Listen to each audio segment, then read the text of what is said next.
నమస్తే, welcome to Disha TV. పశ్చిమాసియా దేశాల మధ్య బాంబుల మోతం అవుతుంది. దీంతో డైరెక్ట్గా ఇటు ఇరాన్తో పాటు ఇజ్రాయెల్ రెండు దేశాల మీద ఒక దేశాల మధ్య మాత్రం ఇక యుద్ధ వాతావరణం కొనసాగుతుంది. అమెరికా కూడా పూర్తి స్థాయిలో ఇటు ఇజ్రాయెల్కి అయితే మాత్రం మద్దతు ఇస్తుంది. ఇదే సందర్భంలో గల్ఫ్ దేశాలపైన కూడా ఇప్పుడు ఇరాన్ టార్గెట్ చేసింది. యుఎస్ బేస్లు అక్కడ ఉన్నాయి, అందుకోసం మేము టార్గెట్ చేస్తున్నామని కూడా చెప్పే ప్రయత్నం చేస్తుంది. మరి గల్ఫ్ దేశాల్లో చాలా వరకు కొన్ని లక్షలాది మంది భారతీయులు అక్కడ నివసిస్తున్నారు. మరి గల్ఫ్లో ఎలాంటి పరిస్థితులు ఉన్నాయి, మరి ప్రభుత్వం ఏం చేయాల్సిన అవసరం ఉంది, వాస్తవంగా ఏం జరుగుతుంది, యుద్ధం ఇంపాక్ట్ భారత్పై ఎలా ఉండబోతుందో మరిన్ని విషయాలు తెలుసుకుందాం. మనతో పాటు సోషల్ యాక్టివిస్ట్ అనలిస్ట్ మనతో పాటు మురళీధర్ రెడ్డి గారు మనతో ఉన్నారు. వారిని అడిగి మరిన్ని విషయాలు తెలుసుకుందాం. సార్ నమస్కారం. సార్ నమస్కారం అండి. సార్ ముందుగా మీరు సుదీర్ఘ కాలం పాటు గల్ఫ్ దేశాల్లో నివాసం ఉన్నట్టు కూడా సమాచారం. సార్ ఎక్కడ ఉన్నారు, ఎన్ని సంవత్సరాల పాటు మీకు అక్కడ ప్రస్థానం కొనసాగింది? సార్ బేసికల్లీ నేను కిష్టారెడ్డిపేట గ్రామం సంగారెడ్డికి చెందినవాడిని. 98-99 లోపల నేను గల్ఫ్ కువైత్కి వెళ్ళినాను డ్రాఫ్ట్స్మెన్ గా. ఇక్కడ కూడా ఒక 10 ఏళ్ళు చేసి, సో ఆ కార్యక్రమంలో ఒక 8 years తర్వాత ఓ మంచి ఆయిల్ కంపెనీస్లో కోర్ కంపెనీస్లో పనిచేసిన. మంచి ఎక్స్పీరియన్స్ తీసుకున్నా. 21.5-22 years వరకు అక్కడ పనిచేసినాను సార్ నేను. సో మీ సుదీర్ఘ కాలం చాలా మంచి లైఫ్ అంతా దాదాపు కువైట్లోనే సాగింది. ఇప్పుడున్న పరిస్థితులు చూస్తుంటే ఏమనిపిస్తుంది సార్? మీరు అప్పుడు అక్కడ ఉన్నారు, అప్పుడు ఏమైనా యుద్ధ వాతావరణం కనిపించిందా? ఇప్పుడు ఎట్లా ఉంది అనుకోండి? ఉండండి సార్, అప్పుడు కూడా యుద్ధ వాతావరణాలు వచ్చినాయి. సద్దాం హుస్సేన్ గారు చనిపోయినప్పుడే గానీ, ఆఫ్ఘన్ వార్ వచ్చింది ఆ టైంలోనే గానీ యుద్ధ వాతావరణాలు ఉన్నాయి. అప్పుడు కూడా భయపడ్డారు, అప్పుడు కూడా ఇటువంటి మిజైల్స్ పడ్డాయి. 1991 లోపల అయితే డైరెక్ట్ గా కువైత్ లోపలికి ఎంటర్ అయ్యి అటాక్స్ చేయడమే కానీ ఇబ్బందులు పెట్టడమే జరిగినాయి అప్పుడు. సో ఆ టైంలలో కూడా మన వాళ్ళు ఇండియన్స్ కొంచెం భ్రాంతులకు పడి, లేకపోతే ఆ సిచ్యుయేషన్ బాగాలేక చాలా మంది ఇండియాకు వచ్చేసిండ్రు. కొంతమంది రోడ్డు ద్వారా వచ్చారు, కొంతమంది ఫ్లైట్స్ ద్వారా వచ్చిండ్రు. సో డెఫినెట్ గా భయమైన వాతావరణం ఉంటది, కానీ అటాక్స్ అనేవి ఎక్కువగా ఎప్పుడే గానీ ప్రజల మీద జరగవు. కాబట్టి భయపడిన అవసరం లేదు. ఏదైనా బై మిస్టేకే గానీ ఆ మెషినరీ అనేది బాగాలేనప్పుడే గానీ అనుకోకుండా ఒక్కొక్క ప్లేసెస్ లో పడితే తప్పితే టార్గెట్ అనేది ఆ కంట్రీస్ కి సంబంధించిన ఆస్తుల మీద గానీ, బాగా సంపాదన వచ్చే ఆయిల్ ప్రొడక్ట్స్ పైన గానీ, లేకపోతే ఆ రిఫైనరీస్ పైన గానీ, క్రూడ్ ఆయిల్ వ్యవస్థ పైన గానీ పడే అవకాశం ఉంటుంది. సార్ భారతీయులు ఎంతమంది అక్కడ గల్ఫ్ దేశాల్లో ఉన్నారు? ఎందుకంటే చాలా మంది ఉపాధి నిమిత్తం కూడా చాలా మంది అక్కడికి వెళ్తుంటారు. మరి ఇప్పుడు ఎంతమంది ఉన్నారు, వాళ్ళ పరిస్థితులు ఎలా ఉన్నాయి? MEA లెక్కల ప్రకారం 95 లక్షల మంది ఉన్నారు సార్ గల్ఫ్ కంట్రీస్ లో. దాదాపు 1 కోటి మందిగా. దాదాపు 1 కోటి మంది ఉన్నారు. మన తెలంగాణకు సంబంధించిన వాళ్ళు 15 లక్షల మంది, ఆంధ్రప్రదేశ్ సంబంధించిన వాళ్ళు ఒక 15 లక్షల మంది ఉంటారు యావరేజ్. సో గల్ఫ్ లో ఎక్కువగా దుబాయ్ లోపల 39 లక్షల వరకు ఉంటారు. నెక్స్ట్ పాపులేషన్ వచ్చేసరికి సౌదీ అరేబియా వస్తుంది. మన కువైట్ లోపల ఒక 10 లక్షలు 10.1 lakhs ఉంటారు. మిగతా కంట్రీస్ లోపల కొంచెం తగ్గుతూ వస్తారు అన్నట్టు.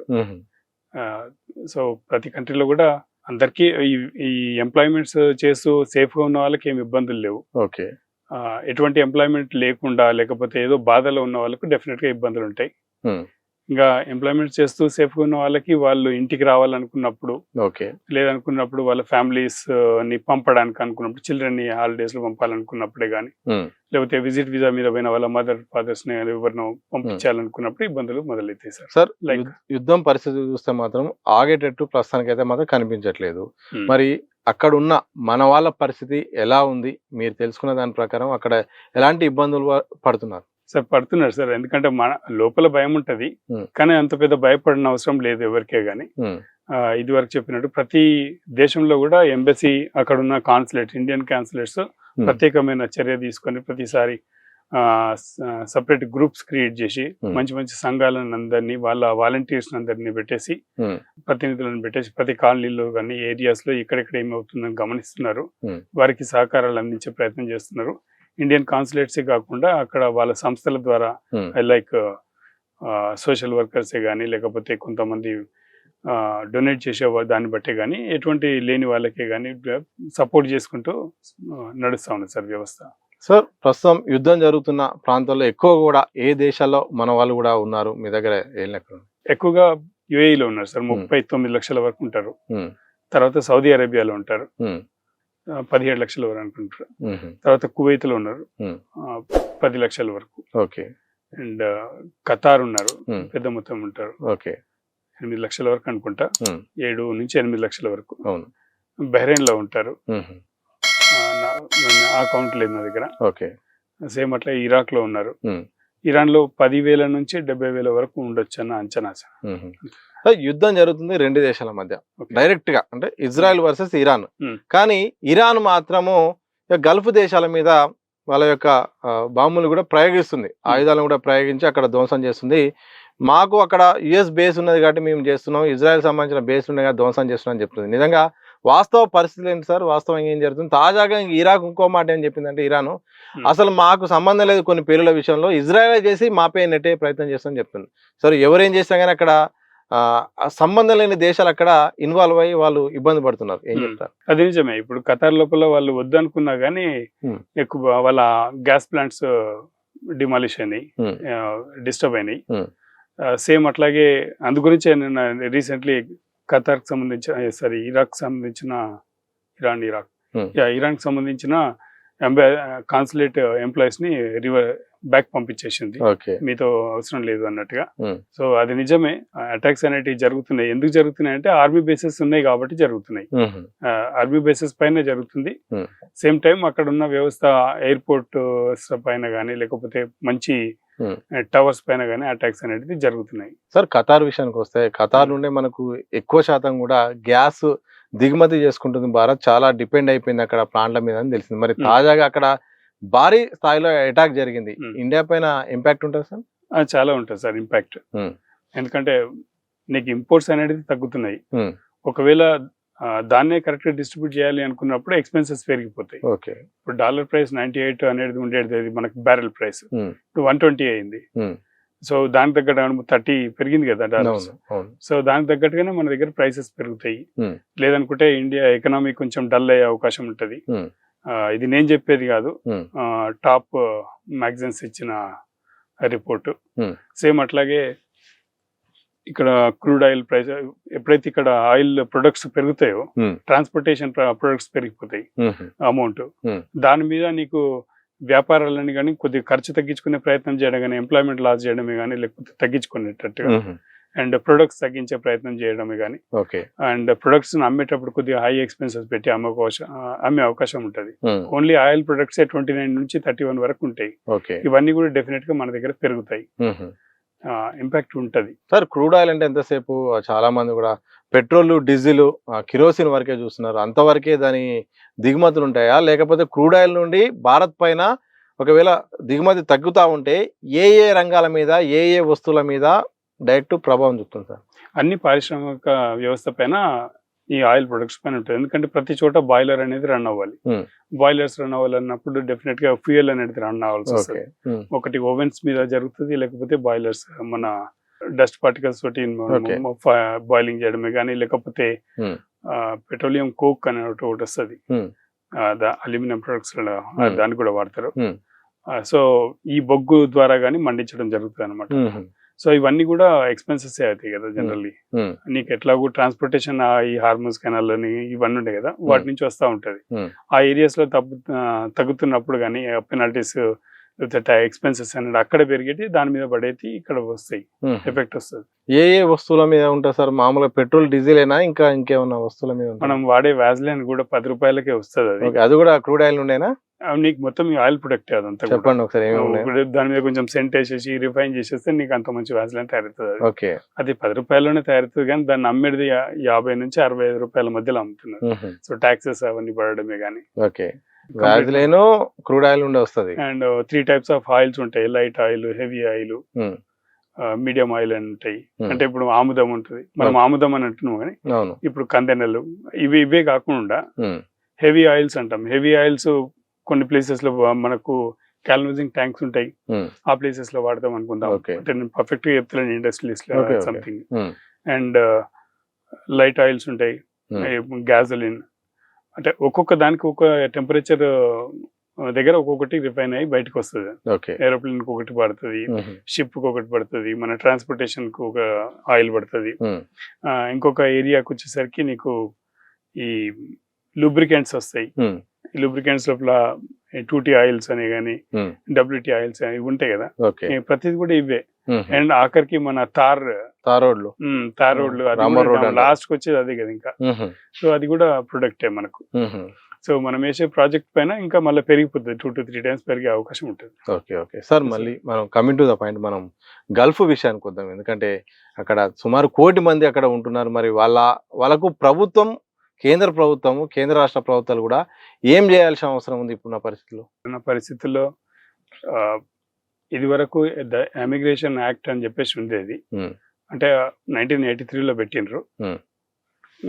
దానివల్ల ఏమైందంటే విదేశాలకు పోయిన స్టూడెంట్స్కే కానీ, లేకపోతే ఎంప్లాయీస్కే కానీ, విజిటర్స్కే కానీ, సంపాదించుకోవడానికి పోయిన బిజినెస్ పర్సన్స్కే కానీ, మెడికల్ గురించి పోయిన మెడికోస్కి గురించే కానీ, డాక్టర్స్కే కానీ, వాళ్లకు సంక్షేమం కొరకే కానీ, లేకపోతే వాళ్ళు ఎక్కువగా సంపాదించేసి మనకు కొంచెం ఇక్కడ ఇండియాకి సపోర్ట్ చేసేటట్టుగా ఇండస్ట్రియలైజేషన్ సైడే కానీ, FDI సైడే కానీ, సో వీటన్నిటికీ ఒక వ్యవస్థ మంచిగా రన్ అవ్వడం కోసము, ప్లస్ అక్కడ మన ఇండియా నుంచి అక్కడ ఎక్స్పోర్ట్ చేసే మ్యాన్ పవర్ ని ఎక్స్పోర్ట్ చేసే ఈ వీటికి ఒక క్రమబద్ధీకరణ చేయడం కొరకే గానీ ద ఎమిగ్రేషన్ యాక్ట్ అనేది ఉండేది. అది ఈ మధ్య మళ్ళీ కొత్తగా అడిగినరు, సూచనలు తీసుకున్నారు మళ్ళీ కొత్తగా యాక్ట్ పెట్టడం కోసము. సో అట్లాంటి మంచి యాక్ట్స్ అనేవి క్రియేట్ అయితే జబర్దస్త్ వస్తుంది అనుకోండి. అంటే మన రాష్ట్రాలతోనే కానీ, డిస్ట్రిక్ట్స్ తో కానీ కోఆర్డినేట్ అయ్యి, ఎందుకంటే ఆ రోజున్న పరిణామము వాల్యూమ్ తక్కువ, ఇప్పుడు వచ్చేసరికి వాల్యూమ్ పెరిగింది కాబట్టి దానికి తగ్గట్టుగా చాలా చర్యలు చేంజ్ అవ్వాలి. ఏజెంట్ల మోసాలే ఉంటాయి, లేకపోతే ఆ దేశాలకు పోయిన తర్వాత మనమే ఏదైనా మోసాలలో పడి ఇంకెవరైనా మోసాలలో చేసే అవకాశం ఉంటుంది. లేకపోతే అక్కడ ఉన్న కంపెనీసే కానీ మనతో పనులు చేయించేసి వేజెస్ మన ఆపడమే కానీ, లేకపోతే ఎండ్ ఆఫ్ సర్వీసెస్ ను ఎగ్గొట్టడమే కానీ, లేకపోతే ఏదైనా ప్రమాదాలు జరిగినప్పుడు ఆ ప్లేస్ లో ప్రమాదం జరిగిందని చూపించకుండా మామూలుగా పంపడమే కానీ, సో దానివల్ల వీళ్ళకి రావాల్సిన ఇన్సూరెన్సెస్ రాకపోవడమే కానీ, బెనిఫిట్స్ రాకపోవడమే జరగడమే కానీ జరుగుతుంది. సో ఇవన్నిటికి కానీ ఈ యాక్ట్స్ అనేది ఉంటే సరిగ్గా అవుతుంది. ప్లస్ బడ్జెట్ అనేది ఉండాల్సి వస్తుంది. ఈ రెండు అనేది పెట్టినంత వరకు మన ప్రభుత్వం ఏమి చేయాలన్న కష్టమే. సార్ ఇప్పుడు అక్కడ చాలా మంది ఇబ్బంది పడుతున్నారు, మన దేశం రావాలని కోరుకుంటున్నారు, కానీ యుద్ధ వాతావరణంలో చాలా ఖర్చు పెరిగిపోయింది, మళ్ళీ సేఫ్టీ కూడా లేని పరిస్థితి. ఉన్న పరిస్థితిలో మన దేశము వాళ్ళను రప్పించడానికి ఏమేం ప్రయత్నాలు చేయాలి, ఏమేం సదుపాయాలు కల్పించాలి? Yes sir.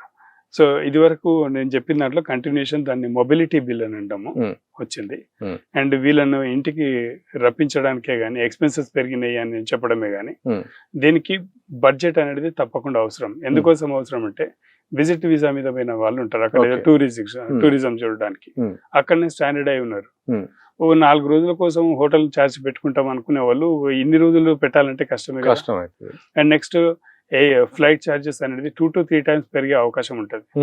అండ్ అంతవరకు అది పెట్టుకొని పెట్టాలంటే ఎక్కడి నుంచి అమౌంట్, వాళ్ళు ఏదో లిమిటెడ్ లో హాలిడేస్ లో పోతారు. సో ఇండియాలో జాబ్ పోయే అవకాశం ఉంటుందా, లేకపోతే వాళ్ళకి బిజినెస్ ఉన్నా కానీ ఆ బిజినెస్ ఇబ్బంది ఉంటది. సేమ్ టైం వాళ్ళ ఎక్స్పెన్సెస్ చాలా ఎక్కువైపోతాయి, ఖర్చులు.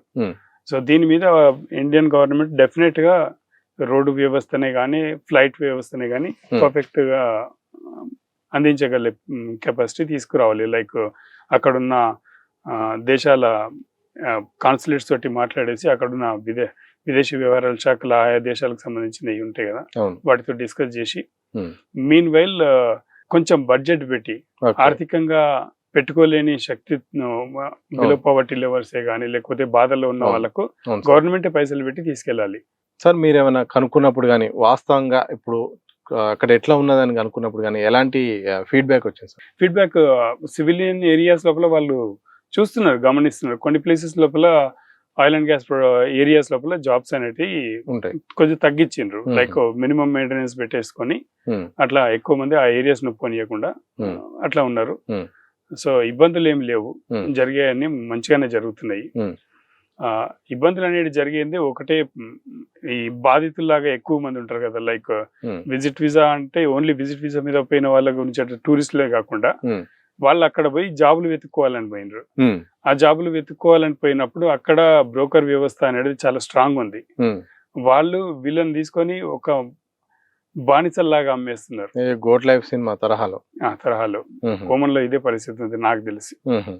అండ్ వీళ్ళు పారిపోయి ఇండియన్ కాన్సులేట్స్ కి ఎక్కడ పోవాలనుకున్నా గానీ ఉమ్, ఆ కాన్సులేట్స్ లో ఎంతవరకు ఆశ్రయం ఇవ్వగలుగుతారు విదేశాల లోపల ఆ, బడ్జెట్ అనేది ఉండాలి. అవును. దానికి ICWF ఫండ్ అనేది ఉంటది. ఉమ్, అంటే మీరు ఒక పాస్పోర్ట్ చేయించుకుంటారు అనుకుందాం, ఉమ్, పాస్పోర్ట్ ఫీతో పాటు కొంచెం అమౌంట్ తీసుకొని వెల్ఫేర్ కి పెట్టించుకుంటారు. ఓకే. సో ఇది ICWF ఫండ్ లోపల ఇది కూడా ఇన్వాల్వ్ అయి ఉంటది. ఉమ్, సో ఈ అమౌంట్స్ తోటి ఇట్లాంటి వాళ్ళకు ఒకవేళ ఎవరైనా చనిపోయినప్పుడే గానీ ఉమ్, మెడికల్ గా ఇబ్బందులు అయినప్పుడే గానీ వాళ్ళని రిపాట్రియేట్ చేసినప్పుడే గానీ ఈ అమౌంట్ ఖర్చు పెడతారు. ఉమ్, సో ఇది సరిపోదు, దీనికి ఎక్కువ అమౌంట్ అనేది పెట్టుకొని ఉమ్, లీగల్ ఎయిడ్ ఇవ్వడం కోసం కొంతమంది అనుకోకుండా నేర చరిత్రలలో పడిపోతారు. లైక్ నేను ఇదివరకు చెప్పినప్పుడు వాళ్ళని అమ్ముడు పోయిన అవును. అనుకుందాం, వాళ్ళకు ఇంటికి వస్తాం అన్నప్పుడు అక్కడున్న కార్యాలయాల లోపల పేపర్ వర్క్ చేసుకొని అది చేయాలంటే మినిమం 2 months పడుతుంది. Hmm. 1 to 2 months. ఓకే. అంతవరకు వీళ్ళు సర్వైవ్ అవ్వాలి, వీళ్ళకి అకామిడేషన్ దొరకాలి, వీళ్ళకి ఆ బట్టలు ఉండాలి, ఉమ్, అండ్ ట్రాన్స్పోర్టేషన్ కి తిరగడానికి కావాలి. ఓకే. టెలిఫోన్ అనేది వీళ్ళు ఎప్పుడైతే వీసా స్టేటస్ అనేది పోయింది అనుకుందాము, ఉమ్, వీళ్ళకు డైరెక్ట్ గా టెలిఫోన్ లైన్ రాదు. ఉమ్, ఈవెన్ టెలిఫోన్ లైన్ వచ్చినా కానీ మళ్ళీ ఇంటర్నెట్ అనేది సపరేట్ కొనుక్కోవాలి. అవును, అవును సార్. సో ఇవన్నీ హెవీ ఎక్స్పెన్సెస్ ఉంటాయి సార్. ఉమ్, అండ్ ఇటువంటి వాళ్ళు అక్కడ ఉండాలంటే చిన్న చిన్న రూమ్ల లోపల 5 మంది 10 మంది ఉన్నప్పుడు స్కిన్ అలర్జీసే కానీ అదర్ అలర్జీసే ఉంటాయి. ఓకే. వీళ్ళు డైరెక్ట్ గా మెయిన్ హాస్పిటల్స్ లో పోవాలన్నప్పుడు Hmm. Either Indian consulate support తోటి హాస్పిటల్స్ అన్న పోవాలి, Hmm. లేదనుకున్నప్పుడు రియల్ హాస్పిటల్స్ లో మనం ఖర్చు పెట్టానే పోవాలి. ఓకే. అంత ఖర్చు ఉండదు కాబట్టి నాటు వైద్యం టైప్ లో ఏదో చిన్న చిన్న మందులు తీసుకొని వస్తారు. Hmm. సో లోపల ఉన్న రోగాలు అనేవి పెరిగిపోతా ఉంటాయి, ఉమ్, అసలైన ట్రీట్మెంట్ అనేది జరగదు. ఉమ్, సో వీళ్ళ అవసరం అక్కడ ఆ దేశాలకు అవసరం ఉండదు. ఉమ్, సో వీళ్ళను మన దేశం నుంచి మన రాష్ట్రాల నుంచి బడ్జెట్ పెట్టి యాక్ట్ పెట్టి వాళ్ళని తీసుకొచ్చే ప్రయత్నాలు అత్యవసరంగా చేయాలి. ఉమ్, వీళ్ళు ఒక్కరే కాదు, సేమ్ అదే టైంలో జైళ్ళ లోపల చాలా మంది ఉన్నారు, ఓకే. అండర్ ట్రయల్ వాళ్ళు ఎక్కువ మంది ఉన్నారు మళ్ళీ. ఉమ్, అంటే వాళ్ళని ఇంకా ఏం సెంటెన్సెస్ కూడా రావు. ఉమ్, అండ్ ఎందుకోసం వీళ్ళు పడుతున్నారంటే మన డాక్యుమెంట్ అనేది అక్కడ ఓనర్ల దగ్గర ఉంటుంది, లైక్ పాస్పోర్ట్ అదంతా. అవును. మనం పారిపోయినప్పుడు మన మీద దొంగతనం కేసు పడవచ్చు, ఉమ్, లేకపోతే పారిపోయిందని రావచ్చు, ఉమ్, ఇంకేదైనా కేసు రావచ్చు. ఓకే.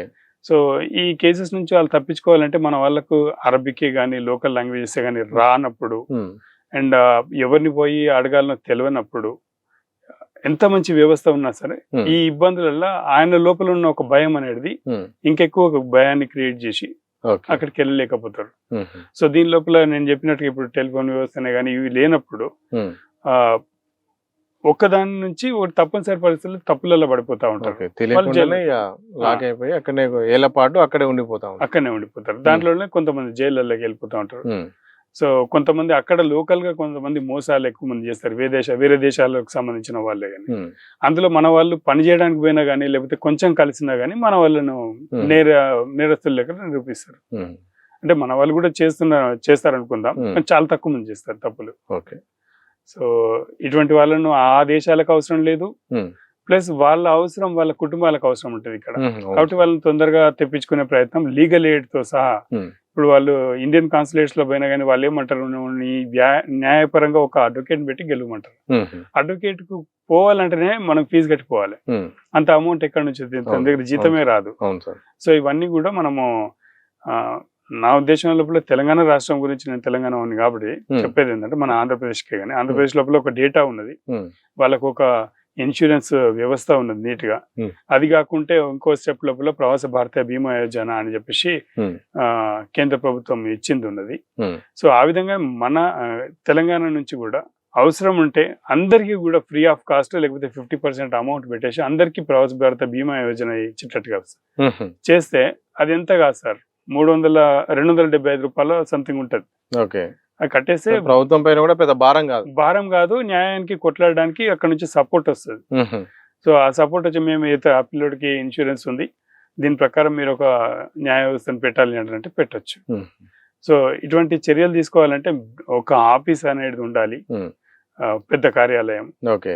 అండ్ దానికి బడ్జెట్ తో కూడిన ఎంప్లాయ్మెంట్ అనేది ఉండాలి, ఉమ్, ఒక యాక్ట్ ఉండాలి. ఉమ్, ఇవన్నీ లేకుండా పనులు చేయాలంటే కష్టం. మొన్న వెరీ రీసెంట్లీ మనకు బాధాకరం ఏంటంటే ఉమ్, ఓట్లు అంటే ఒక కాంగ్రెస్ అని కాదు, ప్రస్తుతం కాంగ్రెస్ లీడ్ చేస్తుంది కాబట్టి కాంగ్రెస్ అనాల్సి వస్తుంది.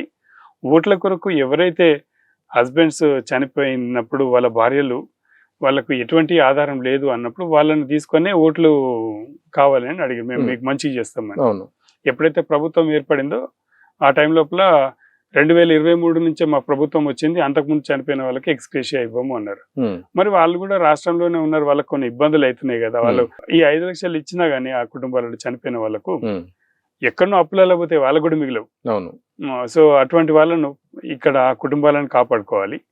సేమ్ టైం ఓన్లీ 5 లక్షలు ఇచ్చినంత మాత్రం సరిపోదు, అక్కడ ఉన్న కుటుంబాల లోపల ఎడ్యుకేషన్కే కానీ, ఎంప్లాయ్మెంట్కే కానీ, రీహాబిలిటేషన్ అంటే మళ్ళీ సెట్ చేయడం, తిరిగి వచ్చిన వాళ్ళను మళ్ళీ ఉద్యోగం ఇప్పించడమా, లేకపోతే వాళ్ళకు ఆర్థికంగా సెల్ఫ్ ఎంప్లాయ్మెంట్ చేయించడానికి కానీ, ఇవన్నీ చేయడానికి ఒక వ్యవస్థ ఏర్పరచాలంటే డెఫినెట్ గా మనకు యాక్టివ్ బోర్డ్ అనేది తెలంగాణలో ఉండాలి. ఈ బడ్జెట్ లో అది పెట్టకపోయినా కానీ తొందరగా పెడతారని చెప్పేసి మనం ఆశిద్దాం సార్. సార్ ఓవరాల్ గా మీ దగ్గర ఉన్న అంటే జనరల్ గా ఎంతమంది అక్కడ ఉంటున్నారు సార్? దాని నుండి మనకు దేశానికి కూడా ఎంత రెమిటెన్స్ రూపంలో ఎంత వస్తుంది, అంటే గల్ఫ్ నుండి కానీ ఓవరాల్ గానీ మీ దగ్గర ఉన్న లెక్క ప్రకారం? ఓవరాల్ లెక్క నేను ఇప్పుడే ఇవ్వలేను. అంటే ప్రభుత్వానికి వాళ్ళను అంటే వాళ్ళ ద్వారా వచ్చే అమౌంట్ చెప్పగలుగుతున్నాను. చెప్పండి. 100 to 120 US బిలియన్ డాలర్లు అంటే తక్కువ 10 లక్షల కోట్లు మన భారతదేశానికి వస్తుంది. సో దాని లోపల మనం అంతా ఖర్చు పెట్టంగా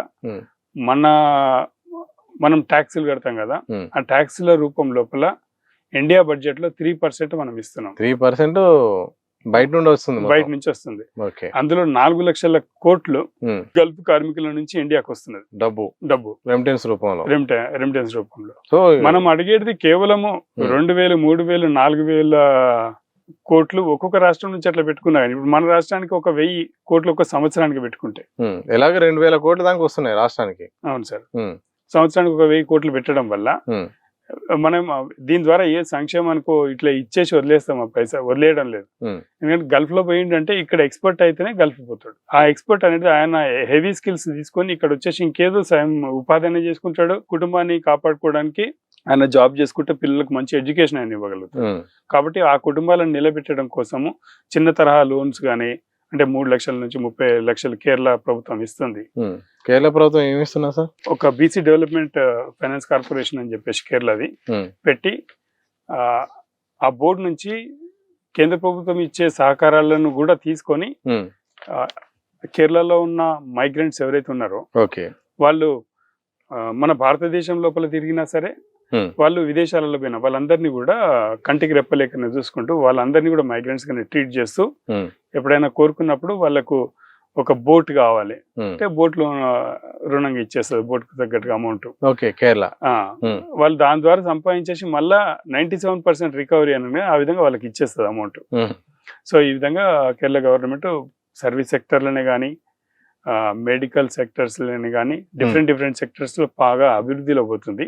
కానీ మన రాష్ట్ర ప్రభుత్వం దీనిని ఇగ్నోర్ చేస్తుంది. యాక్చువల్లీ ఏంటంటే గల్ఫ్ లో పోతున్నప్పుడు వాళ్ళు ఇంటికి వచ్చినా సరే డెఫినెట్ గా అతను స్కిల్డ్ అయి ఉన్నవాడు ఇంటికి వచ్చేసి రిటైర్ కాడు, మళ్ళీ పని చేయడానికి చూస్తాడు. ఆయన ద్వారా మన రాష్ట్రానికి ఆదాయం వస్తుంది. కాబట్టి ఇటువంటి లోన్ల ఇచ్చి కానీ సంక్షేమాల తరఫున సపోర్ట్ చేసి మళ్ళీ రికవరీ చేసుకోవచ్చు. కేరళ తరహా విధానాన్ని తెలంగాణ, ఆంధ్రప్రదేశ్ అమలు చేస్తే బాగుంటుంది అంటారు? ఆంధ్రప్రదేశ్ చేస్తుంది, స్టార్ట్ చేసింది, ఇప్పుడు డేటా పెట్టింది.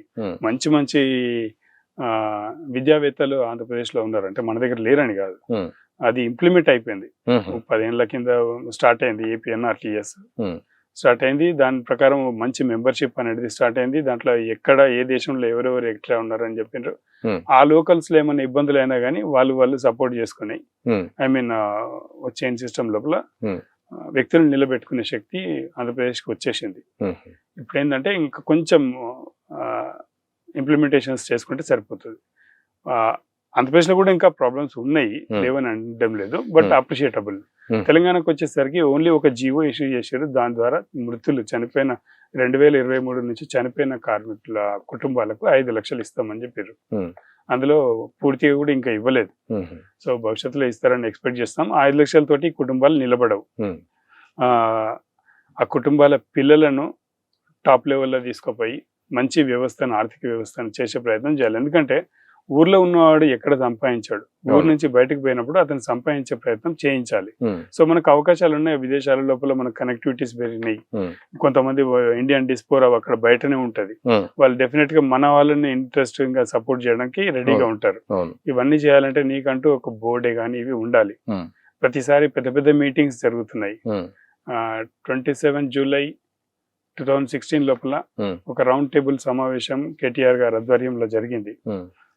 చాలా చేస్తామని చెప్పిండ్రు, కానీ అది ఏమీ జరగలేదు. తర్వాత దానివల్ల అక్కడి నుంచి ఇక్కడికి డబ్బులు పెట్టుకొని వచ్చిన వాళ్ళు వాళ్ళ టైము వాళ్ళ డబ్బులు వేస్ట్ అయినాయనే నేను భావిస్తాను. అంతకుముందు రాజశేఖర రెడ్డి గారు హోమ్ క్యాప్ అనేది ఓపెన్ చేసిండ్రు, అంటే ఓవర్సీస్ మ్యాన్ పవర్ కంపెనీ ఏపీది. సో అదే టైంకు ఎవరైనా మృతులు చెందినప్పుడు 1 లక్ష రూపాయలు వాళ్ళకు చనిపోయిన వాళ్ళకి ఇచ్చిండ్రు.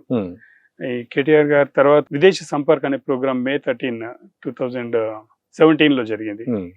సో దానిలో కూడా చాలా వరకు సౌదీ కాన్సులేటు అండ్ మిగతా ఒక 2-3 కాన్సులేట్స్ హైదరాబాద్ తెస్తామన్నారు. విదేశ్ భవన్ ఇక్కడ కడతామని చెప్పిండ్రు.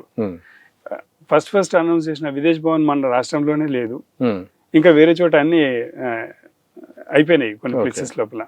సో అదే ఇక్కడ ఉంటే కేంద్రీకృతమైన కార్యాలయాలు ఉండడం వల్ల మన వాళ్ళకు ఏ కేరళకు భోపాల్కు అక్కడిక్కడ పోయి మోసపడకుండా ఇక్కడనే ఉండేది.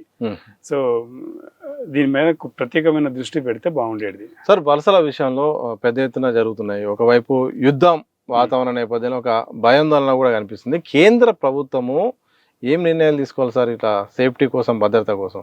బడ్జెట్తో కూడిన బడ్జెట్, ఇండియన్ బడ్జెట్ అనేది ఎక్కువ పెట్టేసి అక్కడ లోకల్స్కి ఏ లోకల్లో ఉన్నారో ఆ లోకల్లో వాలంటీర్స్కే కానీ తప్పకుండా లోకల్ లాంగ్వేజ్ నేర్పించే ప్రయత్నం చేయాలి ఫస్ట్. ఓకే, రైటింగ్ లో కానీ దీనికే కానీ. అఫ్ కోర్స్ ఎంత ఉన్నా కానీ స్టాఫ్ అనేది అక్కడ చాలా అవసరం.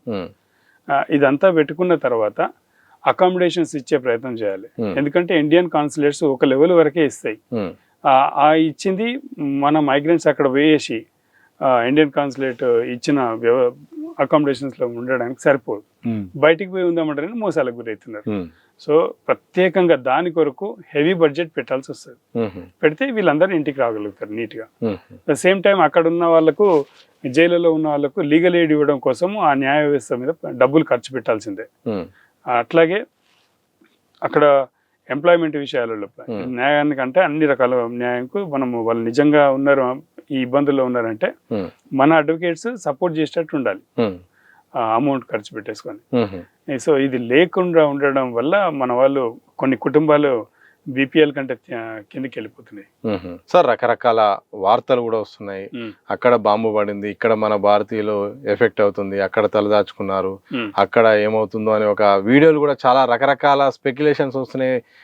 భయం పుట్టించేలాగా వీడియోలు వస్తున్నాయి. ఇక్కడ కుటుంబ సభ్యులు కూడా బాగా ఒక ఆందోళన కనిపిస్తుంది. ఇలాంటి వాళ్ళకు మీరు ఏం భరోసా ఇస్తారు సార్? భయపడిన అవసరం లేదు. ఇప్పుడు ప్రతి దేశంలో ఆ డ్రోన్స్ వస్తున్నాయి, ఆ డ్రోన్స్ డ్రోన్లు పోతున్నాయి కనుక అని ఓ పెద్ద వార్తలు వస్తున్నాయి. ఇక్కడ కుటుంబ సభ్యుల్లో కలవరం ఉన్నది. వాళ్ళు నీ మీద వేయడం లేదు, అదొకటి గుర్తుపెట్టుకోండి. ఆ దేశం మీద ఎక్కడో ఒక చోటికి పంపడం కోసం ప్రయత్నం చేస్తున్నారు. ప్రజలను టార్గెట్ కాదు, ప్రజలతోటి దానికి ఇబ్బందే లేదు. అనవసరంగా ఈ పుకార్ల వైపుకి వెళ్ళని అవసరం లేదు, భయపడని అవసరం లేదు. ఎక్కడోళ్ళు అక్కడ సేఫ్ ఉంటే చాలు. ఒకవేళ వాళ్ళకి భోజనానికే కానీ అకామిడేషన్స్ అవన్నీ ఇబ్బందులు అయినప్పుడు అక్కడ ఆయా దేశం లోపల Indian consulate number, help line numbers ఉన్నాయి. అది కూడా లేకపోతే మదత్ అనే వెబ్సైట్ ఉంటుంది. అది కానప్పుడు లోకల్ గా మనకు దగ్గర వాలంటీర్స్ ఉంటారు, వాళ్ళకి టచ్ చేసుకొని వాళ్ళ ద్వారా సహాయం తీసుకుంటే సరిపోతుంది. సో భయపడాల్సిన అవసరం అయితే ఏం లేదంటారు? లేదు.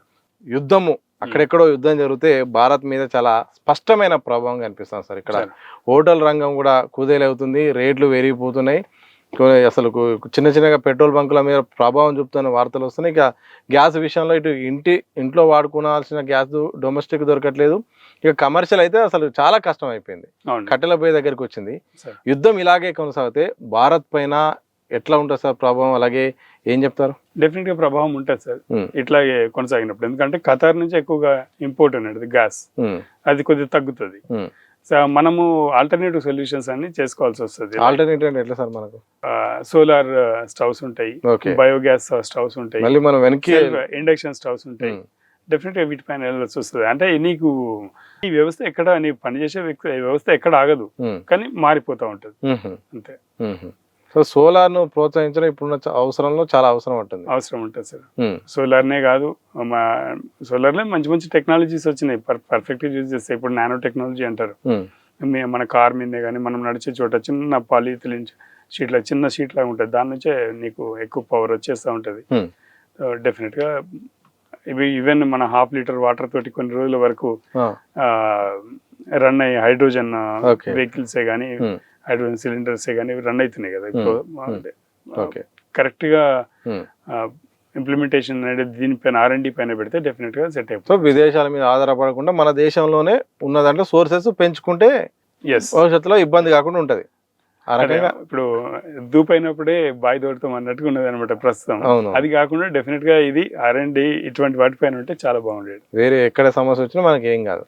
సార్ లాస్ట్ ప్రశ్న, మన దేశం విధానము విదేశీ వ్యవహారాల పట్ల ఎట్లా ఉండాలి? ఎందుకంటే ఇజ్రాయెల్ వచ్చిన 2 రోజుల తర్వాత యుద్ధం మొదలైంది. ఇజ్రాయెల్కు మన భారతదేశం మద్దతు అన్నట్టు కూడా పెద్ద ప్రచారం జరుగుతుంది. ఇజ్రాయెల్ సంబంధించిన నేతన్యాహు కూడా భారత్ మద్దతు మాకే అని ప్రచారం చేయడం వల్ల కూడా ఒక రకంగా ఇరాన్కు మనకు మధ్య చిన్న గ్యాప్ కూడా క్రియేట్ అయ్యేలాగా సిచ్యువేషన్ వచ్చింది. మరి గతంలో లాగా అలీనా విధానం స్టైల్లో ఒక న్యూట్రల్గా ఉంటే బాగుంటుందా? భారత్ ఎట్లా ఉంటే రేపటి రోజు మనకు సమస్య కాకుండా ఉంటుంది? ఇది యాక్చువల్గా చాలా డెప్త్ క్వశ్చన్. నేను చెప్పేటంత అది కాదు. మనం ఎంత చెప్పినా మనం ఇట్లా అనుకున్నా కానీ స్ట్రాటజీ అనేది కేంద్ర ప్రభుత్వంలో సలహాదారులు ఉంటారు, వాళ్ళు పర్ఫెక్ట్ ఇస్తారు, అకార్డింగ్లీ అట్లాగే వెళ్తూ ఉంటది. అంటే వాళ్ళు ఇది వరకు ఇట్లా జరిగింది, ఇది వరకు ఇట్లా జరిగింది, ఈ రోజు శత్రుత్వం అనుకున్నదే రేపు తెల్ల క్లోజ్ ఫ్రెండ్ అవ్వచ్చు. సో దాని మీద మనం ఎక్కువ డెప్త్ అనాలిసిస్ చేయని అవసరం లేదనుకుంటున్నాను నేను. సార్ లాస్ట్, గల్ఫ్ బాధితులకు ప్రభుత్వాలు ఎలాంటి భరోసా ఇవ్వాలి? ఇమ్మీడియట్ గా స్పెషల్లీ తెలంగాణ ప్రభుత్వం అండ్ కేంద్ర ప్రభుత్వం. తెలంగాణ ప్రభుత్వం అయితే బడ్జెట్ 1000 కోట్ల బడ్జెట్ పెట్టేసి 16 ఏప్రిల్ 2024లో మనం గౌరవ ముఖ్యమంత్రి గారే ఒక మాట ఇచ్చిండ్రు, Gulf workers, Gulf and other overseas workers welfare board ఏర్పాటు చేస్తూ ఒక మంచి పాలసీ వచ్చేటట్టుగా బడ్జెట్ తోటి ఏర్పాటు చేస్తామని చెప్పిండ్రు. ఆ వాగ్దానం ఎట్లయితే చేసిండ్రో ఆ విధంగా ముందుకు పోతే మొత్తం తెలంగాణ ప్రజలు హర్షంగా ఆశీర్వదిస్తారు ప్రభుత్వాలను.